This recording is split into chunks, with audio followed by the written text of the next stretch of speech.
Integrando Manejos, el podcast que viaja por toda la Argentina uniendo las voces de productores y especialistas en el manejo de plagas. Las preguntas que el productor quiere hacer, respondidas por expertos. Nos acompañan Agrofina, Atanor, Bayer, Corteva, FMC, Rizobacter, Sumitomo Chemical, Sumit Agro, Syngenta y UPL. Les quiero dar la bienvenida a un nuevo episodio de Integrando Manejos, el podcast REM de APRESID. Mi nombre es Valentín Gentiletti, soy socio y miembro de la regional APRESID Los Urgentes Inriville. Yo soy ingeniero agrónomo, asesor y productor en la zona en el sudeste de Córdoba. En este episodio vamos a hablar sobre una enfermedad silenciosa en el cultivo de maíz, que en los últimos años viene aumentando sus apariciones en los lotes. Nosotros particularmente en nuestra regional APRESID tenemos un caso de un productor que tiene esta problemática muy grave, así que bueno, nos referimos a el carbón de la panoja, causado por Sporisorium reilianum. Así que bueno, para charlar sobre esta temática tenemos el agrado de contar con mi ex profe de fitopatología de la Universidad Católica de Córdoba, el doctor Roberto De Rossi, alias Tino, quien viene evaluando y han publicado hace poquito un informe sobre esta problemática de carbón de la panoja. Bienvenido, Tino, muchísimas gracias por sumarte a los podcasts de la REM. Hola Valentín, ¿cómo están? Muchas gracias por la invitación, muchas gracias por tenernos en cuenta para seguir difundiendo un poco de información sobre esta enfermedad. Bueno, buenísimo, Tino, de nuevo agradecerte. Tino, bueno, para arrancar, me gustaría que hablemos un poco de la enfermedad, de sus características, un poco un poco ciclo, cuáles son los daños que provoca, cuáles son las mermas en rendimiento que podemos tener con esta enfermedad y también si me podés nombrar qué antecedentes hay de la enfermedad en el país. Bárbaro, buenísimo. Empezamos con eso, el nombre carbón de la panoja ya hay algo nos está indicando qué significa o qué es. Y está bueno hacer hincapié en eso porque muchas veces hacemos foco en ver solamente qué es lo que puede llegar a ver en la panoja y es una enfermedad que no solamente afecta a la panoja, sino que principalmente afecta a la espiga y la producción. Por eso vamos a ir relacionando un poco lo que decías vos de cuál es el daño con cuál es el síntoma. Y está muy relacionado. El nombre se le da por la sintomatología típica de ver una masa carbonosa en la panoja del cultivo, pero lo más importante al cuantificar daños es que la espiga quede improductiva. Y esto se da porque es un patógeno que a pesar de ser un carbón se considera un patógeno de suelo, es un patógeno que esas estructuras carbonosas que son las teliosporas, que son estructuras de dormancia y de resistencia que tiene el patógeno para pasar la etapa desfavorable, quedan en el suelo y van a entrar al cultivo, van a entrar al maíz en el periodo de germinación. En esas primeras 4 o 6 semanas en las cuales el cultivo está generando la radícula y el mesocótilo, es cuando tiene capacidad infectiva, ingresa, se posiciona en el meristema apical y va creciendo con la planta y eso hace que genere cambios hormonales que producen un montón de síntomas. El primero es que la planta al estar tan modificada queda más achaparrada, más chica, con los entrenudos cortos, va deformándose, normalmente puede presentar multifloración, multiespiga, porque tiene un desbalance hormonal muy grande y eso hace que florezca antes que las demás plantas alrededor. Entonces vamos a encontrarnos con plantas que tienen menor tamaño y que sí, normalmente presentan la panoja con una masa carbonosa, pero también la espiga y también en algunas otras espigas que hayan podido producir en esa misma planta. Así que es justamente una sintomatología muy rara, muy característica, que hace también, por ejemplo, que lo hace diferencial, es que puede producir hojas donde debería haber granos o estructura floral en realidad. Ese término se llama filodia y es lo que lo diferencia al género Sporisorium de otros carbones. Entonces ya por lo menos ahí, como para ingresar al tema, ya estamos entendiendo cuál es la sintomatología y cuáles son los daños. Es decir, si infectó de planta que está germinando y va a producir un cambio tan grande dentro de la planta que no le va a dejar producir ni la panoja ni la espiga, sabemos que la planta infectada es planta que no produce, así que los daños están absolutamente relacionados. Creo que con eso ya la primera pregunta la fuimos encarando. Bien, Tino, buenísimo, súper claro. Ahí también, justo vos lo nombrabas, me gustaría por ahí que me nombres un par de diferencias, sobre todo para la parte de los técnicos y productores, de cómo diferenciarla del otro carbón, que es Gustílago maedis. ¿Qué diferencia tiene con la enfermedad y cómo reconocerla, o sea, cómo diferenciarla a campo? Eso estaría bueno que lo nombres. Perfecto, tal cual. El carbón común justamente tiene esa denominación porque Ustilago lo encontramos en todos los campos de Argentina, en todas las localidades donde se siembra y cultiva maíz. Es una enfermedad endémica que sabemos que puede darse todas las campañas, todos los años donde sembremos maíz en Argentina. Eso nos hace que tengamos que estar muy atentos porque nos puede llevar a confundir. Y también el carbón común puede generar síntomas en la panoja. Y obviamente siempre lo relacionamos en la espiga porque es donde más lo vemos, porque es el lugar de infección, entra por los estigmas, pero van a ver que justamente al entrar por los estigmas, que aún no fueron polinizados, porque si el polen ya ingresó en esos estigmas y fecundó el óvulo, le gana la carrera a la enfermedad, entonces no la deja ingresar. Por eso también lo vamos a ver como partes de la espiga afectada y siempre vamos a ver los famosos tumores o agallas que genera. Que dentro de esos tumores se genera esa masa carbonosa también de pteriosporas típicas que le dan la sintomatología al carbón común. Esa misma sintomatología la puede generar en lugares de la planta donde haya daños, microheridas, que pueden darse en la panoja y encontrarnos con un carbón en la panoja, pero por el carbón común. También lo puede dar en las axilas o en lugares de la hoja, en lugares donde se hayan generado microheridas y haya llegado este carbón común y haya podido ingresar. Es decir, tenemos que tener en cuenta que puede haber los dos carbones en los mismos lugares de la planta. Ahora, como decimos recién, una de las cosas que es característica es que donde haya carbón común se van a generar agallas, son estos tumores que están producidos por hiperplasia y hipertrofia, es decir, crecen las células de manera en cantidad y en volumen, y eso hace un tumor. Ese tumor tiene una membrana blanquecina que adentro están las teliosporas. Si nosotros encontramos eso, es sine qua non que estamos hablando de carbón común. El carbón de la panoja, como decíamos anteriormente, al ingresar en la semilla, en la germinación de semilla y crecer de manera sistémica, lo vamos a encontrar mucho más difuso, no vamos a encontrar esa membrana recubriendo a las teliosporas. La espiga y la panoja van a verse todo con una masa carbonosa sin esa membrana, entonces ya ahí podés diferenciarlo bastante. Si encontrás en esa planta además filodia, ya estás hablando de Sporisorium, no estás hablando de Ustilago, porque Ustilago no lo puede generar, entonces los podés separar. Lo bueno, y retomando una parte que me había quedado de la primera pregunta tuya, es que tienen antecedentes distintos, porque fíjate que hablamos del carbón común como un carbón endémico que está en todas las localidades y todos los años, y el carbón de la panoja es un carbón que decíamos antes silencioso, dijiste vos en la introducción o el título que le poníamos, porque es un carbón que está reemergiendo. Y fíjate que vamos a hablar de esa terminología porque es un carbón que durante 75 años no estuvo presente en Argentina. Por eso también empezamos a difundir información para diferenciarlos los dos porque los daños son totalmente distintos.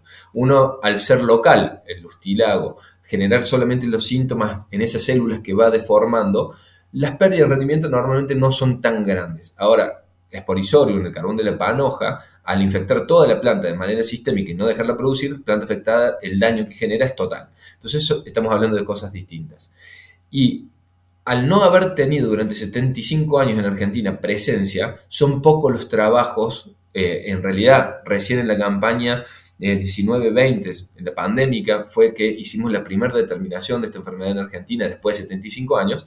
Por eso hablamos de una reemergencia de la enfermedad, porque estamos de nuevo en presencia de un carbón que durante muchísimos años nadie lo había determinado, trabajado o evaluado acá en Argentina. Bien, buenísimo, Tino. Volviendo un poco al tema antecedente que me parece interesante. Sí, la enfermedad, yo recuerdo, porque también medio que lo vivimos con la regional APRESID nuestra, apareció, o sea, resurgió, mejor dicho, puede ser en la localidad de Corral de Bustos. Exactamente, ahí en ese fue el caso cero, digamos. En Corral de Bustos y Chañar Ladeado el mismo año fueron como dos focos muy importantes en los cuales empezamos a verla. Alrededor de esas localidades, 50 kilómetros alrededor, es donde encontramos en esa campaña sintomatología. Después empezamos a buscar por todas otras localidades de esa misma campaña y no la encontramos. El tema es que cambió en estas tres campañas, porque desde la campaña 19-20 ahora ¿sí? Ya lo venimos registrando en 6 provincias de Argentina. Por eso lo importante de la magnitud en la que está dispersándose la enfermedad nuevamente. Bien, Tino.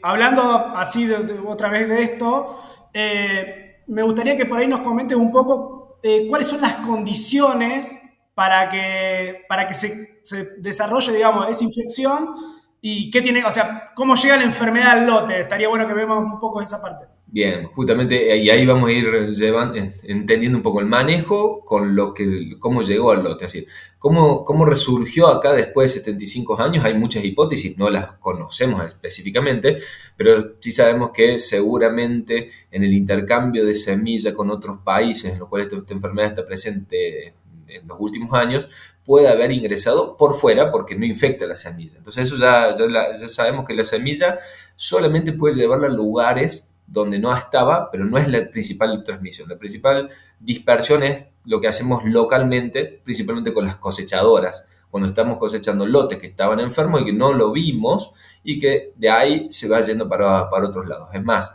ese trabajo específico desde la campaña 19-20, cuando lo determinamos por primera vez y empezamos a seguir los años siguientes hacia dónde habían ido las cosechadoras de esos primeros focos y los años consecuentes, en todos esos lotes empezó a haber enfermedad.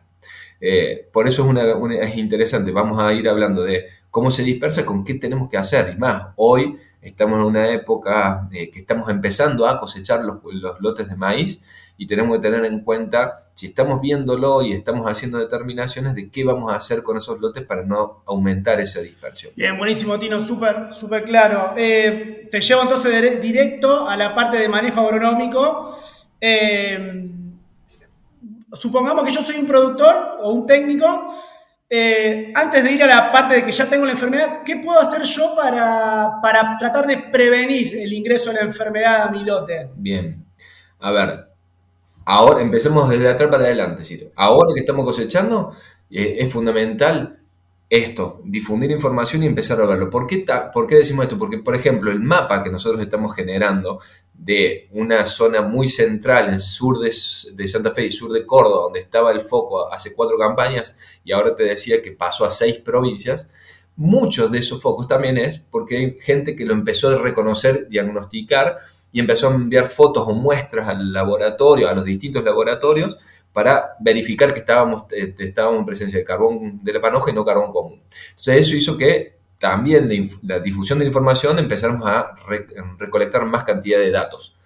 Ahora que estamos por cosechar, si ya lo viste, lo diagnosticaste, lo principal es no dispersarlo. Para no dispersarlo, lo que estamos proponiendo es, bueno, si está en un solo lote, o en algunos lotes de tu campo, que sea el último que vayas a cosechar, primero trata de cosechar todo lo más limpio, cosecha ese por último y antes de mover la máquina, hacer la mejor limpieza que puedas para tratar de disminuir esa dispersión, tanto dentro del campo como hacia campos hacia afuera. Si seguimos pensando en qué vamos a hacer las próximas campañas, y hablábamos que esta enfermedad infecta en el periodo de germinación, por lo cual los tratamientos de semillas van a ser fundamentales. ¿Cuál es el limitante? Lamentablemente hoy no tenemos ingredientes activos registrados para el control de carbón por esporisóleo. Estamos trabajando, hay varios trabajos que se están haciendo al laboratorio y en cámaras de crecimiento y de invernadero para tratar de avanzar más rápidamente con el registro de estos ingredientes activos, porque hay algunos que están registrados en otros países, pero hay que hacer el proceso de registro acá en Argentina. Pero estamos avanzando en eso. Y eso también está bueno para decirles que todo este trabajo, y específicamente el carbón de la panoja, nos hizo trabajar de una manera interdisciplinaria e interinstitucional, como hacía mucho que no lo veníamos haciendo. Creo que esta campaña 23-24, el achaparramiento nos hizo trabajar así también, pero con el carbón de la panoja veníamos haciéndolo también desde la campaña 19-20, en las cuales, por ejemplo, trabajamos con Marta Stigazó, que es la señora Carbón, la doctora Carbón en Argentina, la que más ha trabajado con carbones, nos ayudó y se sumó al grupo para hacer toda la caracterización, porque imagínate, como te decíamos, 75 años que no estuvo en Argentina, teníamos que estar muy seguros de que este carbón es Esporisorium. Entonces trabajamos en eso, trabajamos en la determinación molecular, la secuenciación del patógeno, y ahora Marta está trabajando con los tratamientos de semilla, junto con nosotros, que nosotros hacemos la otra parte en invernadero o cámara de crecimiento. para acelerar estos procesos. Pero también están los grupos de INTA, grupos como Julián García en Río Cuarto también haciendo testing. Es decir, hay varias cosas pequeñas, pero que van sumando mucho este sistema. Salimos de este tratamiento de semilla y sin lugar a dudas ahí empieza a ver qué va a pasar con la genética. Y sabemos que siempre para el manejo de enfermedades una pata fundamental es que sabemos de los comportamientos de los materiales frente a cada una de las enfermedades. Y en este caso, imagínate que desde la campaña 19-20 hasta ahora, por también sumar en este trabajo interdisciplinario, interinstitucional, sumamos a muchos semilleros y los semilleros nos ayudaron con su músculo a generar durante estos 3 o 4 años un montón de ensayos a campo con fechas de siembra, densidades, líneas, genética, híbridos comerciales sembrados en distintas fechas, en distintos lugares, con histórico de esta enfermedad. Pero como les decíamos que infecta solamente en estas 4 o 6 semanas de germinación, el proceso infectivo puede ser muy errático. Y es lo que nos pasó durante 3 campañas, muchísimos ensayos de campo, no tuvimos resultados fuertes, porque algún resultado con incidencias sí había, pero necesitas para hacer el testeo de materiales tener alta presión. Y esta campaña, 23-24, no solamente tuvimos altísima presión de achaparramiento, sino que tuvimos al inicio, en la fecha de siembra de septiembre y octubre, en muchas localidades, altísima presión de carbón de la panoja. Y por eso pudimos hacer los primeros screening y hoy podemos decirle que sí ya podemos encontrar materiales que tienen mejor comportamiento frente a este patógeno y otros no tanto. Entonces ya ahora sí podemos ir discriminando y decir, bueno, conozco cómo viene siendo la cosecha o la zona con respecto al inóculo, ya sé que va a haber tratamiento de semilla, ya podemos decir que hay materiales que tienen distinto comportamiento, ahora vamos a sembrar. Y cuando vamos a sembrar, ahí empezamos con un poco las características de siembra y fecha de siembra y las características que necesita el patógeno para infectar. Y fíjate que la fecha de siembra hasta hoy en estos 4 campañas de ensayos, siempre las que mayor presión tuvieron son en zona núcleo o en zonas al sur de Buenos Aires y principalmente de fechas de siembra de septiembre y octubre. No indica, hasta ahora no tenemos comparación y no podemos comprobar que sembrar en siembras más tardías, por ejemplo, haría que no tengamos este problema. Pero sí coinciden en estos 3 años que tuvimos mayor presión en esa fecha de siembra. Ahora, puede ser porque está más tiempo en el suelo por las temperaturas y está en mayor contacto el patógeno con la radícula y el mesocótilo para poder infectar. Pero si nos comparamos con la literatura internacional, todas dicen lo contrario. Por eso es buenísimo también fomentar todos estos trabajos regionales, porque si nos vamos con la literatura internacional, la gran mayoría de los trabajos habla de suelos deficiencias en nitrógeno y con temperaturas altas los que más favorecen. Y nosotros estamos con zona núcleo, donde hay mayores casos, con altísima fertilización, suelos de alta calidad y suelos más fríos en esa fecha de siembra y tenemos alta intensidad de la enfermedad. Por eso está bueno rever todos los trabajos, seguir estudiándolos, estando cerca y seguir sumando información. Pero también tenemos zonas hacia el sur de Buenos Aires de fecha de siembra tardía que también han tenido infecciones y muy altas. Entonces, a tomarlo en cuenta que no lo tenemos en claro, son tendencias, pero hay que seguir evaluándolas. Como decíamos hace poquito, son 3-4 años de experiencia en un patógeno que durante 75 años no se trabajó. Ahí hacemos otro parangón, por ejemplo, con el achaparramiento de este año, que en el achaparramiento se vino trabajando en los últimos 25-30 años y tenemos grupos que han generado muchísima información, tanto desde el vector como desde los patógenos. Y en el caso de carbón de la panoja, recién ahora estamos generando mucha info que vamos a tener que ir acomodándola para las próximas campañas. Bien, Tino, buenísimo. Bueno, vuelvo a destacar ese laburo entre todos los agentes, digamos, para esto, tanto ustedes como, digamos, de parte del laboratorio de fitopatología de la Universidad Católica.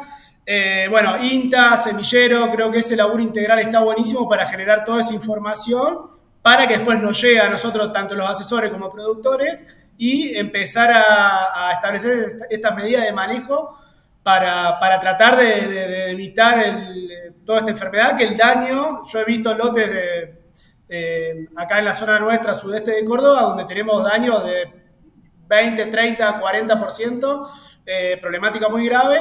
Y ahí, Tino, también te llevo un poco, porque nosotros por ahí, cuando el agua nos lo permite, siempre tendemos a intensificar las rotaciones y, por ejemplo, tenemos muchos planteos en esta zona de rotaciones maíz, trigo, soja, maíz. Es decir, que cada 2 años en el lote metemos un maíz. ¿Es recomendable cambiar esa rotación para por ahí bajar esa presión de inóculo? ¿Cuánto vive el inóculo en el suelo? Eso estaría bueno también para que lo encaremos por ese lado. Bien, de nuevo, estamos estudiándolo y viéndolo.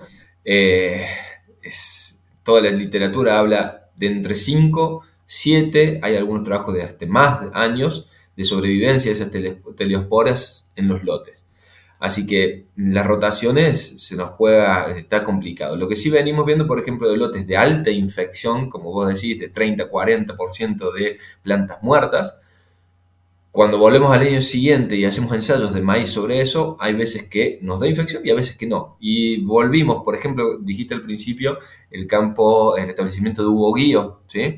En ese campo, en la campaña 19-20, justo estábamos haciendo una recorrida por otra problemática, pudrición de raíz y tallo, y ahí empezamos a ver las primeras plantas con carbón y hablamos a hacer foco en eso porque era una situación potencialmente peligrosa. En esta campaña, justamente uno de los ensayos de altísima presión, 3 campañas después, es en ese mismo lote donde durante 3 años anteriores había estado esta primera presencia inicial de carbón. Entonces tenemos que ir viendo eso porque lamentablemente en nuestro sistema de donde volvemos con maíz o tenemos rotaciones maíz-soja que rápidamente volvemos y se fue incrementando el problema. Tal cual es en este caso específico que de 3 años se incrementó muchísimo. Y estamos viendo en otros lados, en otros lotes, que no está pasando lo mismo. Ahora, de nuevo, tenemos que regionalizar y hacer más ensayos específicos. Estamos trabajándolo para darles un poco más de explicación, pero fíjate que todos los trabajos hablan de 5 o 7 años y nosotros recién tenemos 3 años de estudios, así que no podemos certificar nada, pero sí las tendencias de nuevo, como te decía. Hay que seguir metiéndole laburo duro. Bueno, Tino, perfecto. Un poco para ir cerrando, me gustaría por ahí que me enumeres, que me hagas un ranking de medidas de manejo. O sea, vos ya nos estuviste comentando, pero bueno, me imagino. Genética, están laburando todo el tema terápico de semillas. Lo de fecha de siembra, lo están viendo todavía, pero ahí está esa tendencia de fechas tempranas. Comentame un poco bien cómo enumerarías vos para ir cerrando el podcast. Bien. Primero, antes de eso, te rescato un temita que dijiste que me parece que no es menor de esto de que veías muchos lotes de 30-40% de incidencia, que repercute casi en un 30-40% de pérdida de rendimiento. Hoy, si nos ponemos a pensar esto con lo que fue chaparramiento en Argentina, es como que tapó toda esta situación. Y veníamos con situaciones de muchos reclamos, con lotes con 5, 2, 7, 10% de incidencia, y ya era algo problemático. Estamos hablando de zona núcleo, o en muchos de estos casos, con potenciales de rinde muy altos, que un 5, un 10% era realmente una pérdida muy importante. Ya estamos hablando en esta campaña 23-24, muchos lotes de 30-40, ¿sí? Que cuando hablas de un 30-40%, hoy en esos campos que estaban cosechando 14.000 kilos, ¿sí? 12.000, 13.000 kilos, muchos de esos lotes están en 7.000 u 8.000 por carbón de la panoja. Entonces ese diferencial, es decir, tengo 8.000 kilos en un año de achaparramiento, que muchos lotes se perdieron, es donde tenemos que empezar a equiparar, que no nos tape todo el problema de achaparramiento, que realmente fue impresionante y es un año que hay que tenerlo en cuenta por la epidemia que tuvo, pero tenemos esta situación que también está de alguna forma, y por eso decíamos silenciosa, sacando kilos potenciales de los lotes.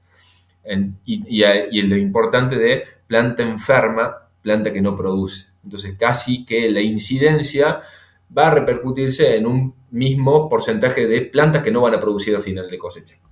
Y volviendo con eso a entender la situación, volvemos a la parte de manejo. Y en la parte de manejo yo diría de nuevo siempre de atrás para adelante. Diagnostiquemos o veámoslo, busquémoslo. Porque muchas de las situaciones nos llegan cuando están entrando con el cosechador y ven una nube negra y que no dicen, che, ¿qué fue esto? Y ahí empezamos a parar la máquina, sacar espigas y veamos si son carbón de panoja o carbón común u otra cosa. Entonces, empecemos a buscarlo y verlo para no dispersarlo como segunda medida. La tercera, sí, ya hay este año para empezar a seleccionar materiales de mejor comportamiento. Después de eso, seguramente va a ser lo que es tratamiento de semilla, que todavía no lo tenemos, pero próximamente van a estar dando vuelta. Y después van a venir todo lo demás de que vaya a ser de manejo de densidad, fertilización y manejo específico del lote. Porque sabemos que, como todas las enfermedades, mientras menos estrés se sufran, el cultivo mejor va a poder sobrellevar cualquier estrés causado por una enfermedad. Tino, buenísimo. Destacar la importancia de empezar a recorrer los lotes de maíz. Nosotros, sobre todo los agrónomos, veníamos acostumbrados a recorrerlo hasta el cierre de surco y ya después no entrábamos nunca más. Creo que justamente el carbón de lepanoja y el achaparramiento nos van a llevar a que seamos cada vez más agrónomos, que le metamos más agronomía a los lotes de maíz y que no nos saquemos ese preconcepto de que los maíces son plastificados y que llegábamos a B6, B7 y medio como que nos olvidábamos del monitoreo. Y ir a los lotes, verlos más seguido, estar más cerca, pensar lo que puede llegar a ser, cuantificar lo que tenemos, creo que va a ser una función fundamental que va a ayudarnos a los agrónomos a estar más presentes en la zona. Bueno, Tino, buenísimo. De nuevo te agradezco un montón por sumarte a este podcast. No sé, Tino, si te interesa hacer algún cierre, volver a retocar algo, pero bueno, creo que hemos visto bastantes cosas con respecto a la enfermedad, tanto de las características de esa enfermedad como las medidas de manejo, digamos, como parte de técnicos y productores para tomar y aplicar en los lotes. Así que bueno, Tino, de vuelta te agradezco, y si querés hacer un cierre así medio general, te agradezco. Bien, buenísimo. Me parece que es una enfermedad que ya está en nuestros lotes, que es importante que estemos atentos a diferenciarla y que sepamos que se está trabajando mucho. Creo que esto es algo clave, así como este año achaparramiento nos está haciendo trabajar a todos juntos, el carbón de lepanoja nos está haciendo trabajar a todos juntos desde hace un tiempo, y me parece que unir esfuerzos, unir cabezas y ponernos a ver cómo solucionar problemas es fundamental. Y como decíamos recién, todo esto nos lleva a que tengamos que estar más atentos a generar criterios de manejo. Todas las situaciones estas las podemos sobrellevar siempre y cuando podamos ir viendo para adelante cómo hacemos con criterio mejor las cosas. Así que me parece que con eso tenemos mucho más para ponernos a trabajar que otra cosa. Nos acompañan Agrofina, Atanor, Bayer, Corteva, FMC, Rizobacter, Sumitomo Chemical, Sumit Agro, Syngenta y UPL. Para ver más contenido de la REM, podés entrar a la web de APRESID o suscribirte a nuestro canal de YouTube.